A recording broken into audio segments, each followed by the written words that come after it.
Hey everyone, welcome back to our weekly customer support show. My name is I'm the host of the Support Ops Hangout. With me today, we've got Chase Livingston, like always. Chase being from Automatic. Chase, how are Doing you? well, glad to be here. And then a special guest just for us this week, Mr. Matthew.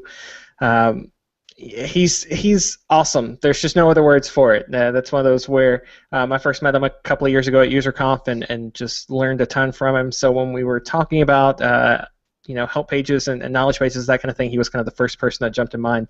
Matthew, why don't you tell everyone a little bit about what you do for Campaign Monitor for like the slim few that don't know you yet?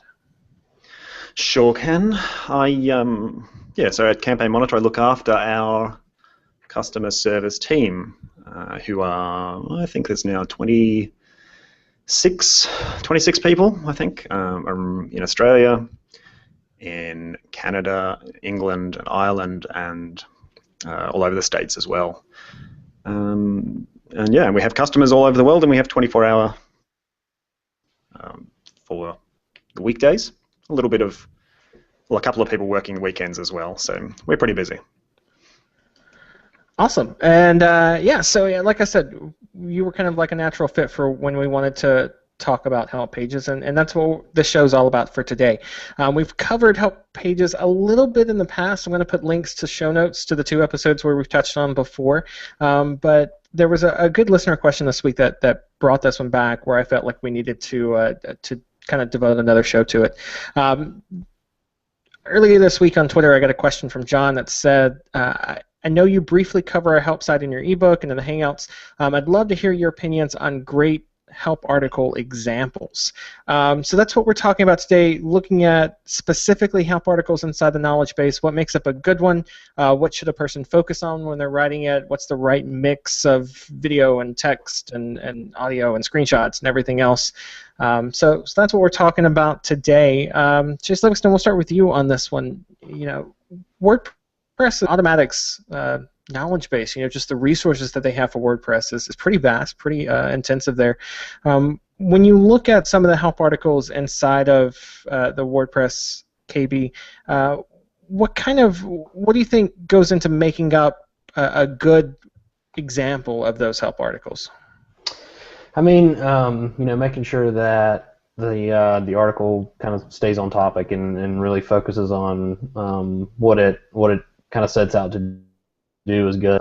Obviously, that's kind of the most important thing, but you see a lot of sites that maybe have too little or too much information. So I think finding that sweet spot and using as few words as possible to describe the problem or the user interaction that you're trying to describe is good, but don't overdo it either. Screenshots and videos are always helpful. We try to include those whenever we can. It depends on it kind of all depends on the problem or the interaction you're trying to describe. But in general, I think those are some decent tips at least.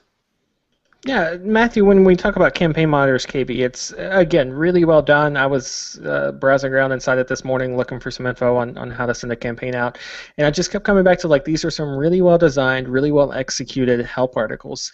When you're talking to your team about, drafting up new help articles or making updates and things like that, what do you tell them they should be striving for with those help documents?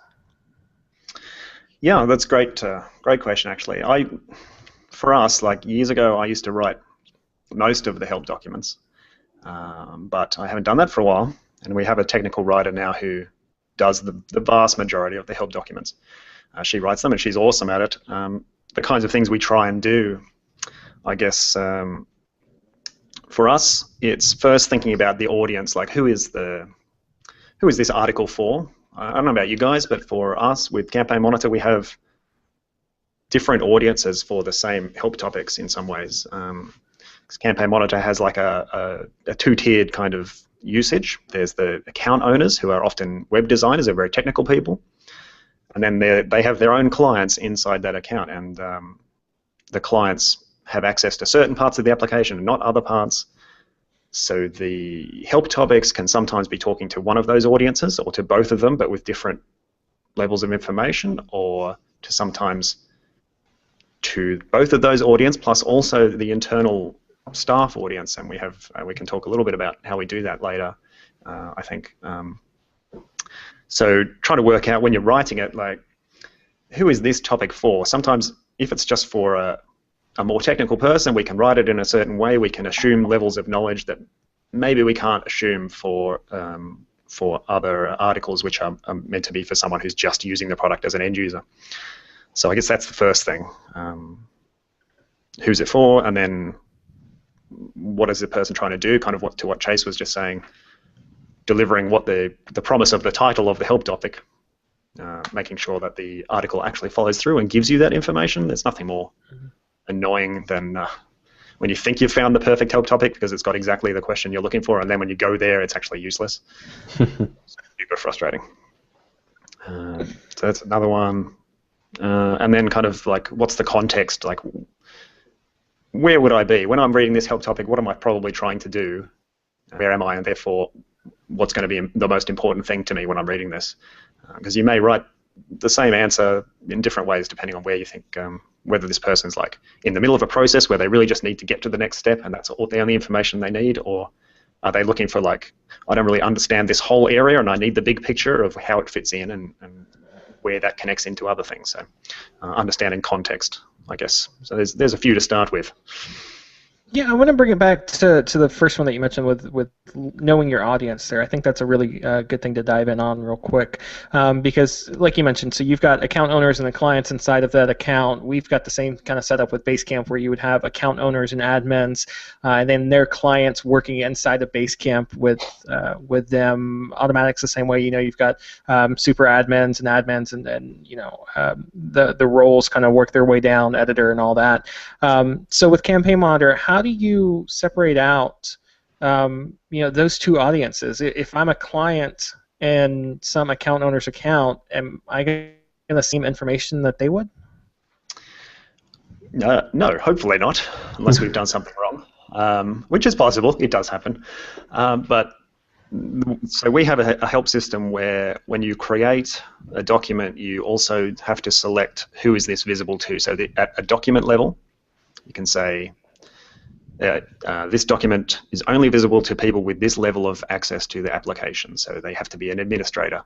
Otherwise, it won't show up for them in search results. They can't browse to it. Or you have to be, you can be an administrator or you can be a client, but you need to be a client with this level of permission to your account. So we've got it fairly granular so that we can set those permissions so that you should only be able to see things which are relevant to you. And then sometimes we do have to write things in that kind of weird, awkward way of mentioning something, but in a way that if you don't have that thing in your version of the application that you aren't going to be upset. But for the person who does have it, it gives them enough information to get done what they need to get done. It's a little awkward, but that's the way we approach it. Yeah, the Chase with Automatic and WordPress's KB, are there any distinctions made in between users and roles like that, and who can see what? There's not really. For the most part, you know, we gear our articles towards you know, the site administrator, and for the, you know, the vast majority of WordPress websites out there, I would say there's, you know, probably, you know, one administrator, and that's that. I mean, obviously there are your outliers, you know, the large news sites and things like that that are going to have, you know, maybe even hundreds of users that are writing, and they have, you know, different permission levels and things like that. But you know, for the most part, we you know, work with and gear our knowledge base towards site administrators, since they have, you know, full capabilities and that kind of thing. And then if there's, you know, something in there that a lower user level isn't able to access or do, kind of prompt them to you know, just talk to your site administrator about it, you know, to fix or change whatever you need done.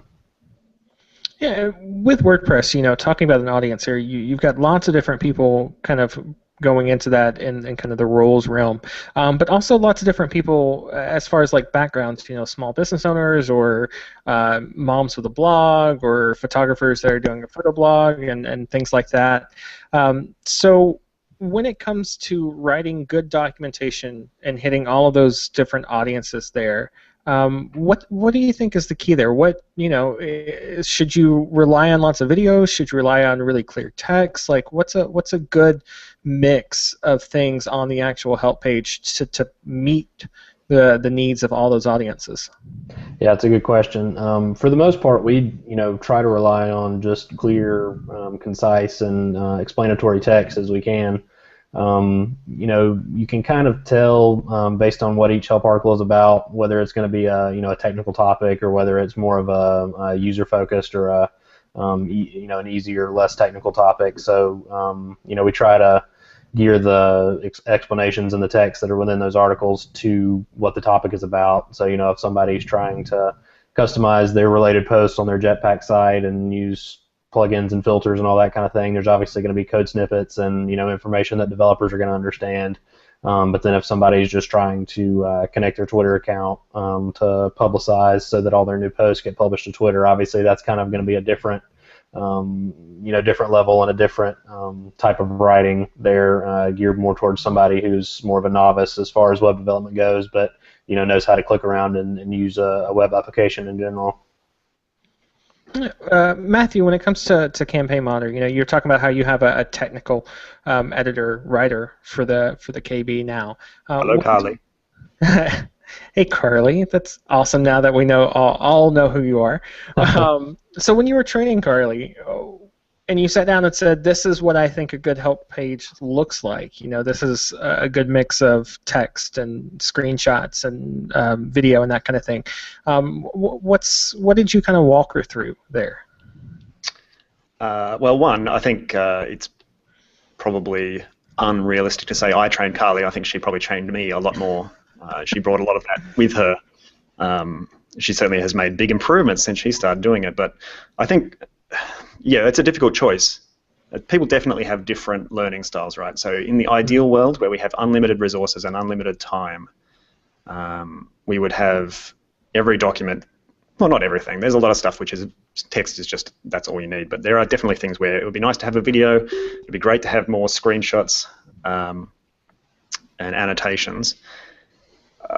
I think that the reason we have the majority of it as text is that we've kind of prioritized like being up to date, making sure it's accurate and current as our number one thing. And doing that in text, you can do much more quickly. You can update much more quickly and with less technical skills needed than it would be to maintain videos, especially for us because we have white label issues.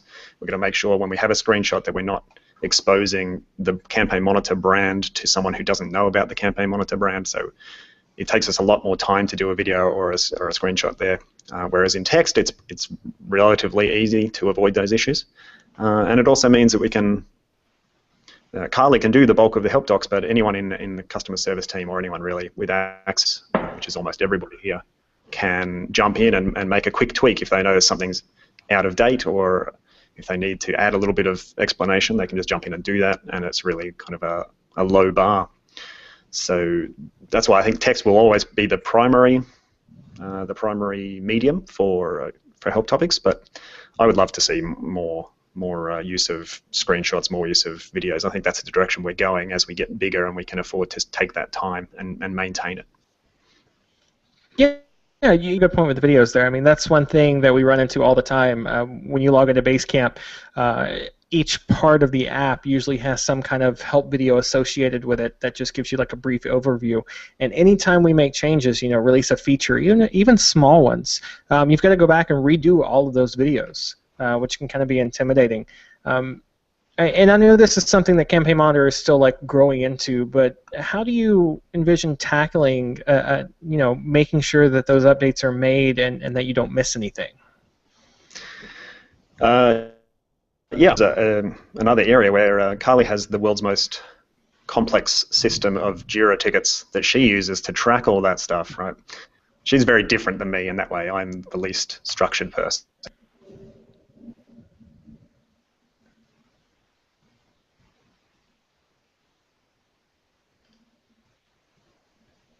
Oh no, did we lose Matthew? I think we did. Yeah, he was just about to give us that awesome answer, and then that was it. Yeah, so here he is. He's coming back. This is the fun of Google Hangouts sometimes, bringing people back in and everything else. So as Matthew is coming back online there, Chase, we'll talk about Automatic real quick. Sure. When it comes to videos, kind of same question over to you.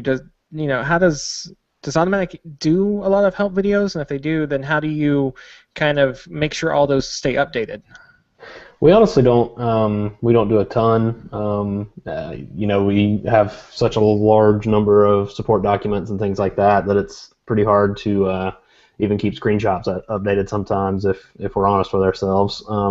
So we don't do a ton of videos, but we do some and just try to go through and update those when major changes are made. We try to kind of either whoever updated it last make a note to go back and look at it in a certain amount of time or something like that. And we also as a team and have some individuals who kind of go through as much or all of the support documentation as they can every so often and update not only videos and screenshots but just general text and information if usability or interactions or things like that have changed. So don't have a super organized system for it, but just to try it. I mean, since there's so many happiness engineers now, we just kind of try to spread the work over all of us. And if we come across something that needs updating, just go ahead and do it. Take the time to do it so that it's done and we don't have to worry about it later on. Just speaking of super organized here, we're going to go back, since Matthew's back now, and talk about Carly and her awesome just Jira tickets everywhere. So can you kind of walk us through that, Matthew, now that you're back?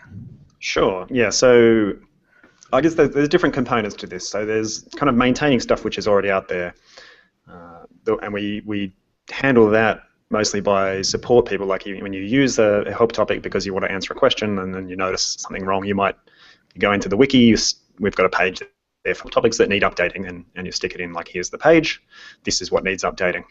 And that just is a big list that gets worked through as people have time. That's mostly Carly. And then there's major functionality changes, new features, that kind of stuff. We've worked pretty hard at. Certainly years ago, it used to be the case where, the developers have released something and now it's live, and now we should work out how it works and therefore create a help topic on that, right? We've been there too. Been there, done that.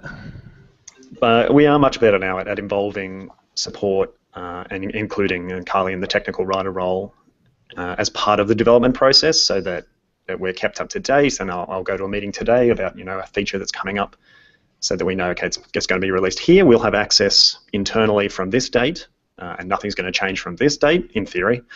And therefore we can plan out, okay, we need to do our help document changes, and we need them to go live obviously at the time when the product is pushed live. There's a system that still has plenty of rough edges to work on, but it's a lot better than it was, and we are much more able to keep up to date with the product as it changes.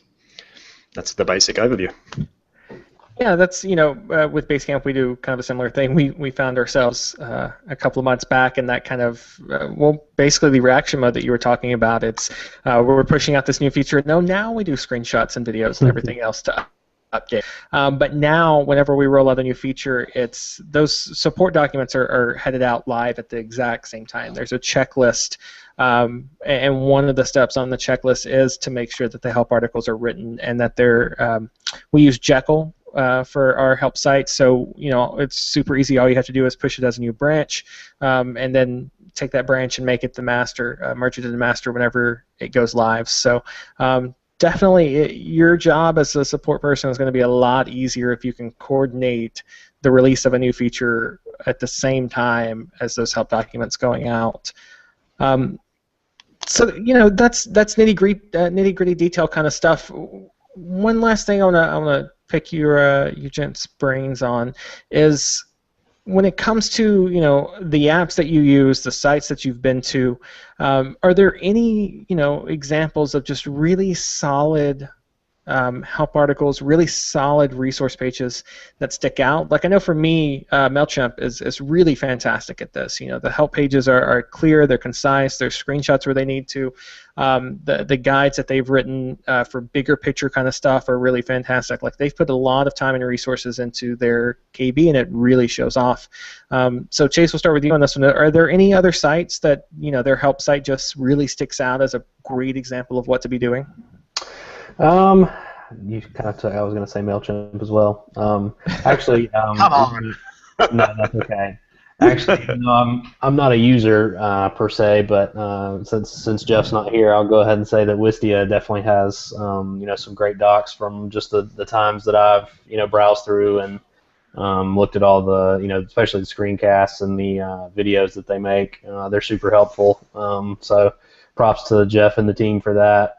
Even though I'm admittedly not a Wistia user, they're still great help docs. I agree. Matt, same question over you. What's outside of MailChimp and Campaign Monitor and Automatic and all those, what's kind of some good examples of solid help sites that you've seen?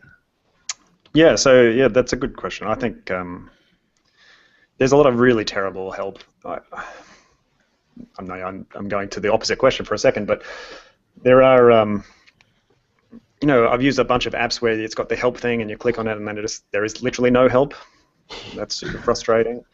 And so I appreciate the people who have done any kind of help, but then when you see some like really nicely structured help documents and you go, an example is, Carly mentioned this too, but I had the same experience when you're looking at some of Apple's documentation for their products, so like a Pages or whatever, and it's just super clear, like the thing I want to do this thing, and then here are the steps to do it, and here is a screenshot which tells me the button to press here, the button to press here, the button to press here. Oh, look at this. I feel like I should draw a beard onto myself right now, actually. See, yet again, one reason why you should be watching the YouTube live Hangouts, just so you can experience all of this in the video glory. Yeah, or I could have worn a wig and pretended to be Carolyn, maybe. Next time, Chase. Next time when we get you on. Yeah, I was going to mention Wistia as well because I found their documents really good, and actually they were a great example for me of mixing in text and video. I mean, not surprisingly, but they do a great job of that. What else did Squarespace? I really like Squarespace documentation. I've years ago used Squarespace for a while and found them really useful then, and I just went and checked again now, because it was suggested to me as a good example, and I think they do a really great job of putting a bunch of detail but in a way that is reasonably scannable so that you can easily kind of just pick out the bit you need, which I think is an important point, that trying to work out the difference between like the document which says everything that's possible and the document which just solves my problem. Like, where do you split up? Actually, I wouldn't mind hearing from you guys. How do you decide how much information to put in one document and when you should have actually multiple documents? Yeah, I'm just taking over your show now. No, go for it. It's one of those. Livingston, you want to take the first jab at that one? Yeah, that's a tough one for sure. I don't know that, I could say that we're the best at that, but, just trying to have a narrow enough topic. But even then, we have sometimes subheadings and things like that, even below one kind of main support topic. So I'm not convinced or either unconvinced that that's the best way to do it. But that's kind of the way that we do it, with WordPress and WordPress.com specifically.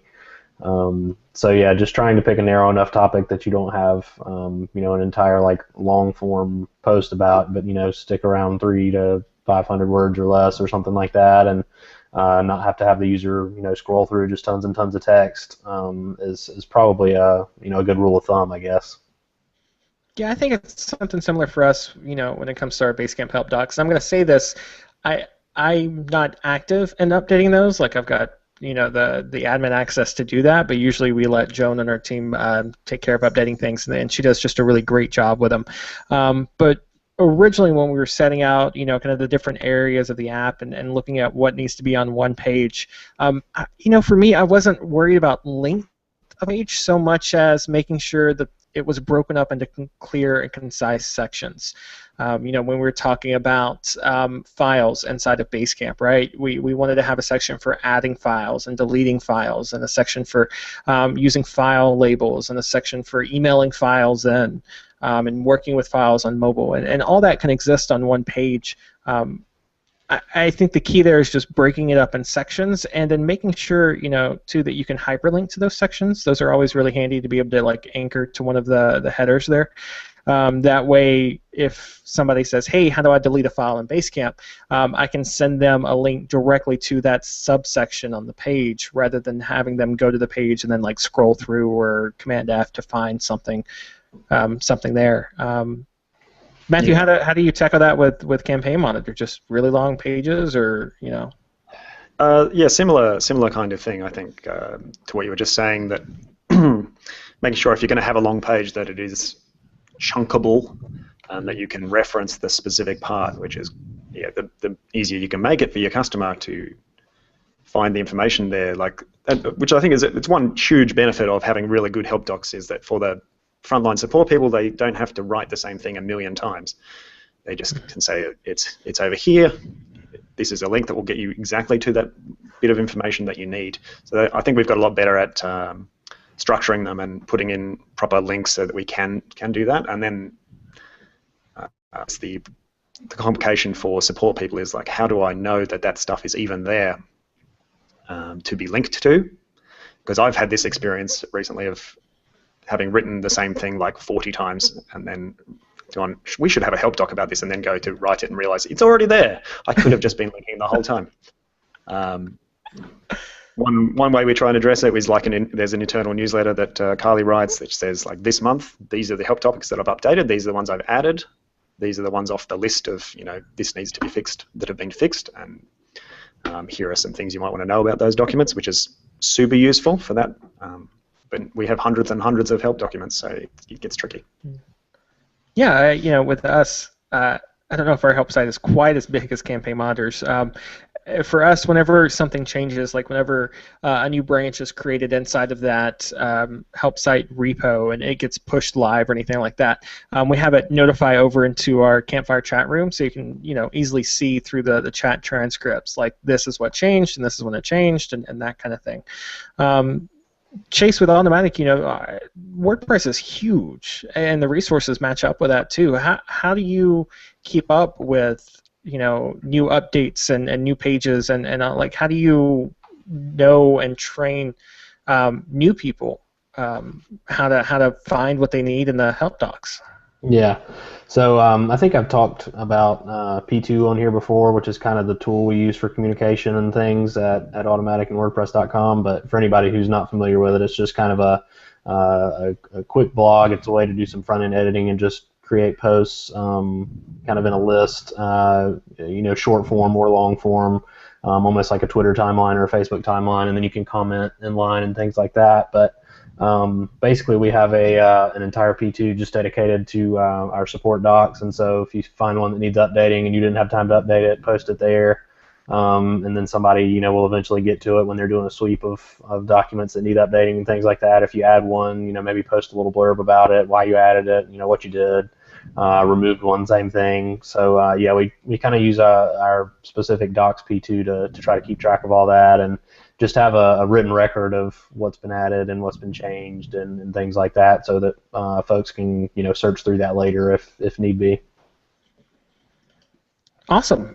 So I hope this gives all of our listeners a little some handy tips and tricks here for not only writing your help docs, writing your docs that you need to get out there for your product, but also keeping them updated and things like that. If there's anything we haven't tackled yet between this episode and the other two that I'm going to throw in the show notes, just let us know. We'll be more than happy to come back to it and touch on it again in the future too, because help docs are a big part. I mean, that's your portal for the customer into your product, and we want to make sure we get all your questions answered on that. So yeah, let us know. supportops.co/question will get you in touch with us, so you can let us know what we missed and what we got right and all that fun stuff. So that said, that brings us to my favorite part of every single Hangout with these folks. Accent time. No? Oh, you threw me. That was great. Oh, it's this week's shout-outs. These are the things that are making us happy, so happy we want to shout them out from the rooftops, the mountaintops, and let you know, hey, you should be using this, reading this, watching this, doing this, whatever it is. So we'll go with Chase Livingston first. Chase, what are you shouting out this week?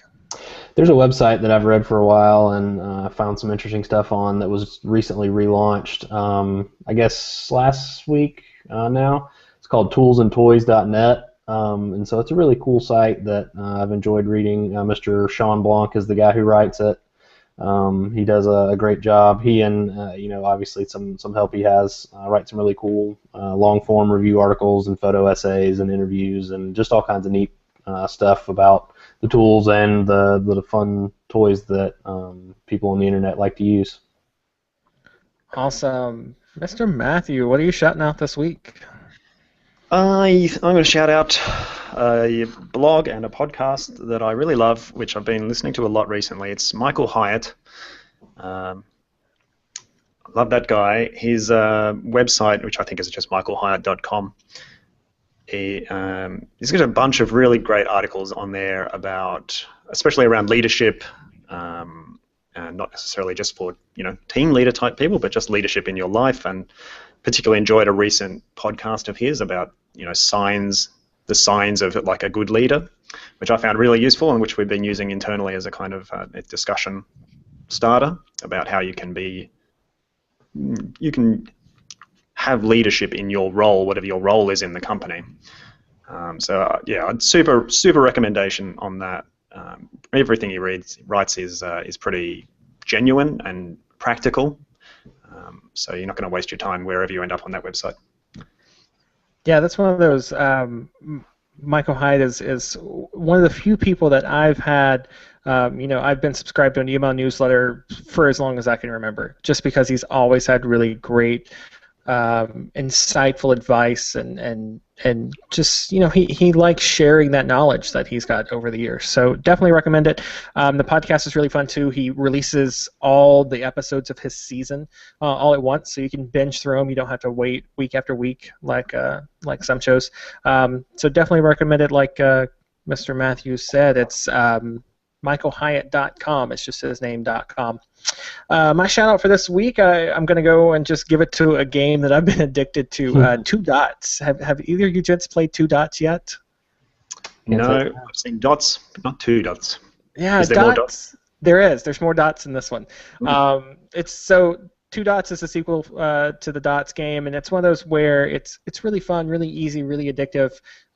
Enough of a I can jump in and out of a game really quick without getting sucked into it for more than like 10-15 minutes. And one of the big things I appreciate too is there is an element of chance to it, depending on where the dots get placed and the color of the dots and things like that.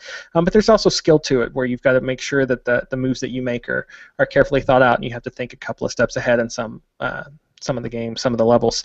So if you're looking for a new game, I definitely recommend it. Two Dots. I'll have that and all of the other recommendations, all the other shout-outs in our show notes. Those will be up at supportops.co very shortly. Like we mentioned, if you got a question that you want us to tackle, if you want to add anything to this show or on this topic or any other topic that we touched on, just let us know. supportops.co/question. We'll get you an email. If you're on Twitter, you can tweet at us. We're at SupportOps there. Side note, next week I'm going to be out for the Basecamp meetup, so that means we won't have a show next Monday, but we'll be back 2 weeks from now. Monday, whatever Monday that is, look at the calendar. It's 2 weeks from now. There we go, 27th. Yeah, there we go. So off next week, but back on the 27th. That said, I'm Chase. Mr. Matt, thanks for being on the show. You've been a great guest. Hopefully we'll get to have you back in that Carolyn wig. Yeah, nobody needs to see that. And then Chase Livingston, thanks as always for being on the show. I'm your host, Chase Clemens. Until we see you again, have an awesome week.